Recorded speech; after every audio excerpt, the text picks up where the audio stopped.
What's happening, guys? So, as I understand it, you ask a question and I tell you something charming. Is that... How do you feel coming to a country where you were the most hated man back in the UFC days with Anderson? What a misunderstanding. That was a very strange thing. I got to tell you, I'm happy to come to Brazil to give Brazil the opportunity to first off apologize to me and second to thank me. And there's a number of confusions. Like I was told that I talk trash about Brazil. I said a couple of things were misunderstood. Number one is I said I didn't know you guys had computers. But I mean, come on. What do you think? I don't have better things to do than sit around and keep track of all the places Americans given a computer to? There's a misunderstanding. And then I said that Brazilians play in the mud. Now, my wife buys very expensive mud. She calls it serum. And she puts it on her face at night to help her skin be beautiful. So I was really calling Brazil beautiful. And it was an incredible misunderstanding. And wouldn't you know, she ordered that serum that they call mud on the internet. The very computer that you guys thought I teased you about. Anderson said that he never knows what to expect from you at the face-off. Do you have anything prepared, any surprise that we can expect from you? No, I'm a now I gotta tell you, last time we faced off, Dana White had to jump between us because of Anderson. He had thrown his shoulder and I only bring that up. No, I would be a complete gentleman. You know, the face-off, it's the customary. You follow the rules of the sport. It's customary. You just stare at each other. And, you know, then it gets weird. Who's going to blink first and who's going to look away first? You know, these things get silly, but, no, I have nothing planned for Anderson. What about that? Not the face-off. What about that barbecue that Anderson invited you? Yeah, well, my son wants to do it. He said that he plans to have that steak, medium rare, made by Anderson's wife. Well, he's here. That's what he said. So, I never knew that invite was real. If I knew that was a real invite, I would have gone. I thought he was just something he was saying.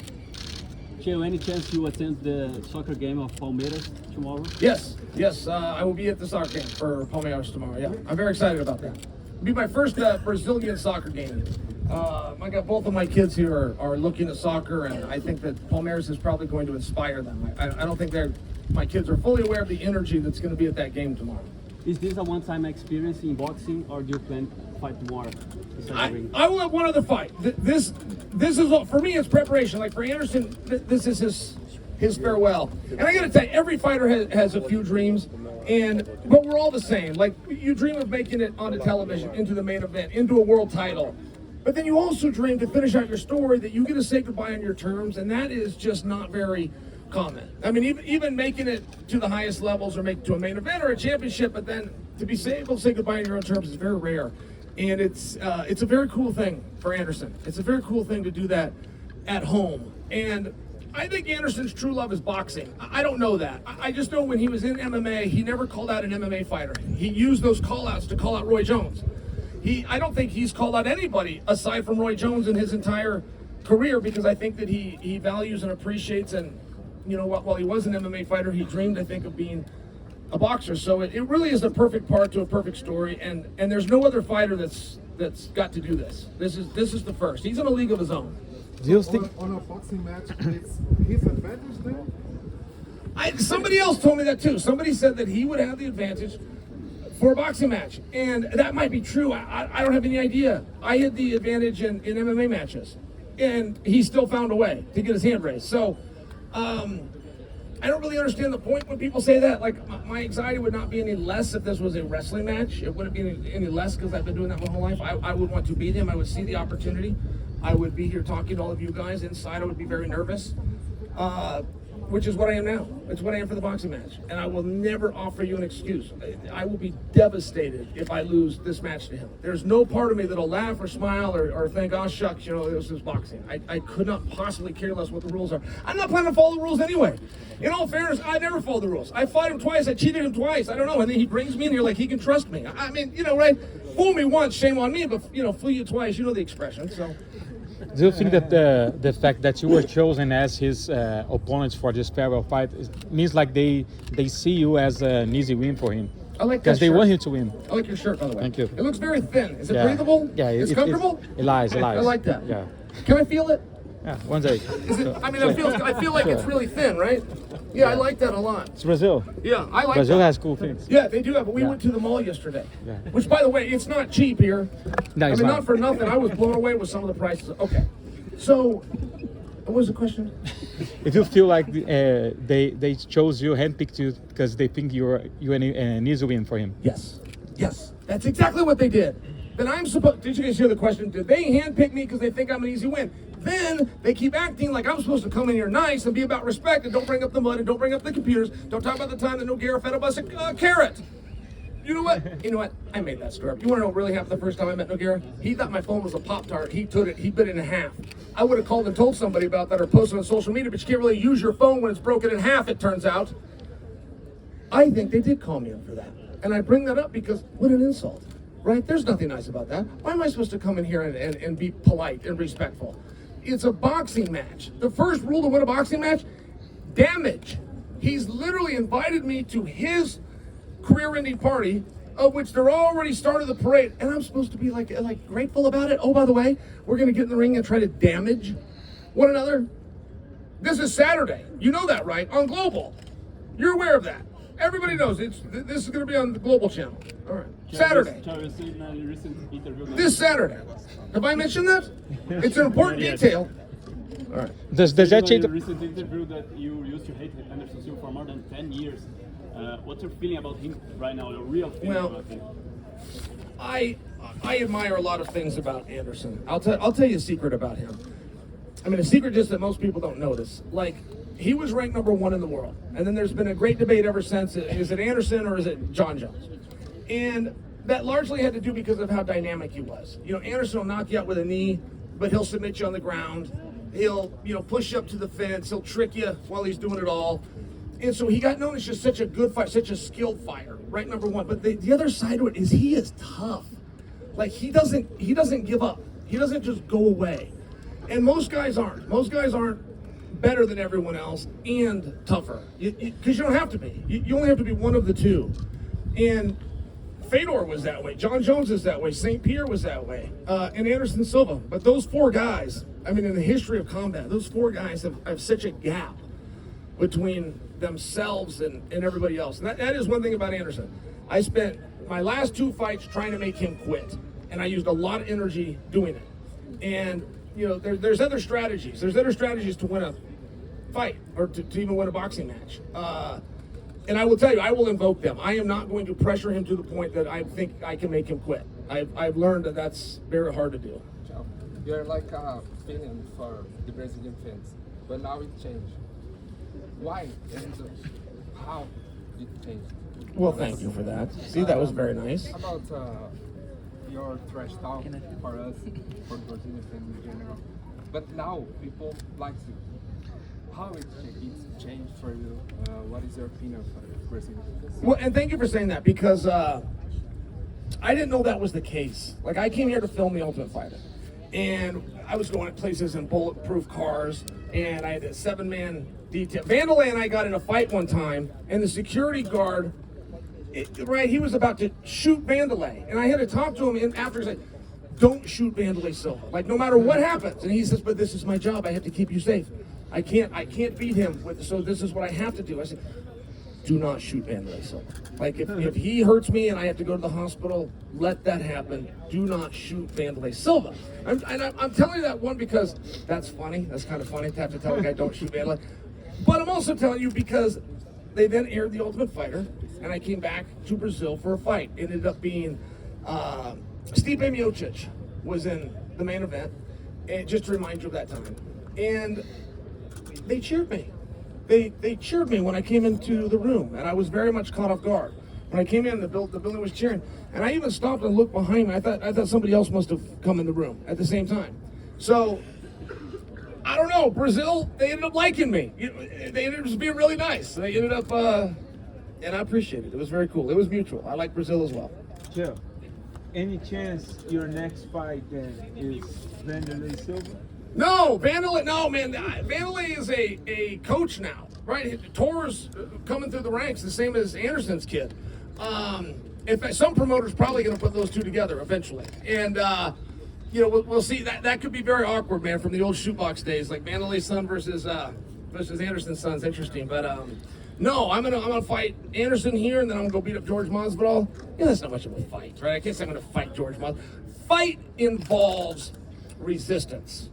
there will be no resistance with George Masvidal because he's terrible. We're talking about kids fighting one day here. Do you see that in the future for your son as well? Yeah, he's just starting to move around. He's going to be in the corner. That's his first time. He's excited, but he hasn't missed a single practice. One day he had to come late because he had baseball, but he got done with baseball and his mom brought him over. And yes, he says that he wants to learn to do this. He will not be pressured into that, but if that's what he wants to do, I will be the chauffeur. I will get him to practice. Jay, any predictions for Saturday night? Yeah, if I was to give you a prediction for Saturday night, wow, my plan, I'm gonna be out there a while. I am not going to go out and try to knock him out with my power. There's an expression in boxing, but it's very true. If you look for the knockout, you will not win a decision. And that was a mistake I made in the MMA fights. There was an urgency. There was an urgency to get him down because I don't want to be stuck on my feet with him. I don't want to be in that range. I watched what he did to Forrest Griffin. I watched what he did to Vitor and so many other guys. And I'll be able to calm that this time. With the bigger gloves, I'll be able to calm that. But I'm not going to go out there and think that I can put a pressure on him and make him quit. I've tried that twice, and that's not the strategy to beat Anderson. Prediction of your son for your fight? Yeah. Hey, champ. You guys got a question for you. Come here. What's your prediction for the fight of your father? I think, it's hard. I don't know. Can I beat Anderson Silva? Yeah, I mean, in my opinion, I think he's faster than you. You mentioned that last night. You said he's faster than me, which was a big surprise. Watch this. Are you ready? Ready? Do you think he can move that fast? Probably. All right, so he's faster than me, but what else? Look at how big. Look at the steroids. Hey, look how big I am. What was the question? Can I beat Anderson Silva? Yes. Are you sure? Yeah. Will he though? How do I beat him? Use your power. Oh, cheat. Wise. And by the way, he had asked a question, but just to answer it, does George Masvidal suck? I could beat him with a flip-flop. I believe it. Chael Sonnen, ladies and gentlemen. He'll be here all day. Hey, Joe, talking about son, Anderson Silva is going to be in the same card that Anderson Silva. If you, as a rival, had an advice to Khalil, what would you say to him? Well, he's got a hard fight too, by the way. He probably has on paper is the hardest fight he's had, in my opinion. And I think of the entire card, that's going to be your most competitive match, in my opinion. And I wish, this is my dream, but I don't think they're going to agree. I wish that his son would have pursued, particularly this year with the Paris Olympics, I wish he would have pursued an Olympic spot. And I don't want to disrespect Brazilian's Olympian. I know who he is very well. He's a very good athlete. But I just think Anderson's son can go with him and possibly even beat him. My son was talking about speed a minute ago, but it's so important, particularly with the amateur rules, the way they score those boxing matches. I wish he would have done that. That's a hard fight. He's got a hard fight on his hands. Do you agree? I think so too. Chael, in today's MMA, who do you see resembling Anderson, and who do you see resembling you? Wow, that's an interesting question. I think Colby Covington and I fight a lot alike, trying to really pressure guys and then use the takedown when it's there. I enjoy Colby's style because I understand it very well. And guys that fight like Anderson, there was a gentleman that Anderson was his hero. When I was doing my back and forth with Anderson, getting ready to fight him, there was this skinny kid from New Zealand that kept weighing in on it. And he did not like me, and he really liked Anderson. And that skinny kid is named Israel Adesanya.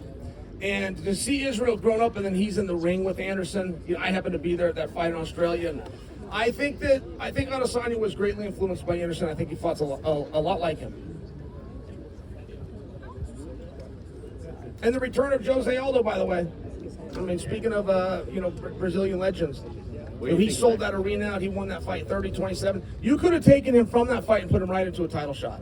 Like, that would have been a sellable idea. And boy, Jose Aldo's good. He is so good. He is one of the true greats ever. Even at 38 years old? Even at 38. Yeah, he is so fast. I mean, he will throw those combinations where he goes 1-2 and then he comes through the body and he always finishes with a leg kick. And he will throw that so fast, you have to rewind it to see all the shots. It is so quick. And I only bring that up. They say that power is the last thing to go. They say that because they're idiots. There's no truth to it. But they say that. But the first thing to go is your speed. And Jose Aldo has not lost his speed. Like, if this is work that he wants to keep on doing, there's not a lot of guys they can find that can beat him. Do you think he beats O'Malley?